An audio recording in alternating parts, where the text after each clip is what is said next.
আমি এই কথা বলতে চাই আবারও, কোন ষড়যন্ত্র এই পলাশে আর কোন ষড়যন্ত্র হতে চলবে না।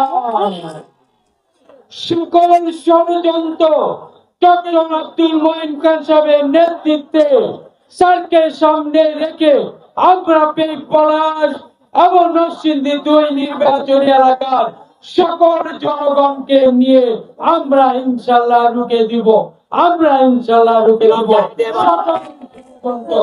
রুখে দিয়ে আগামী নির্বাচনে, জাতীয় সংসদ নির্বাচনে আমাদের প্রিয় নেতা, এই পলাশের জনমানুষের নেতা, তিনি এমপি মন্ত্রী বড় পরিচয় মনে করেন না।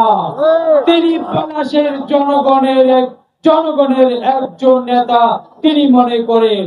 আমরা যাকে পলাশবাসী শ্রদ্ধার সঙ্গে স্মরণ করি, যার হাত দিয়ে এই পলাশ বিগত সময় 17 বছরের উন্নয়ন হয়েছে, আর 17 বছর এই পলাশকে ফ্যাসিস্ট সরকাররা ধ্বংস করে দিয়ে গেছে।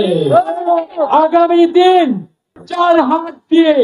যার হাত ধরে পলাশ সামনের দিকে এগিয়ে যাবে, যার হাত দিয়ে পলাশ উপজেলায় পলাশ ফুলের চারা বপন করা হয়েছে 14ই মার্চ, আমরা সেই নেতাকে ইনশাল্লাহ আগামী দিন নেতৃত্বে আমরা সকলে সহযোগিতা করে আগামী দিন দানের শীষ প্রতীকে পলাশ থেকে আগামী দিন ডক্টর আব্দুল মঈন খান সাহেবকে বিপুল ভোটে আমরা ভোটের মাধ্যমে নির্বাচিত করে তারপর আমরা এই পলাশ বাস স্ট্যান্ড চত্বর সহ আমরা তখনই বাড়ি ফিরে যাব।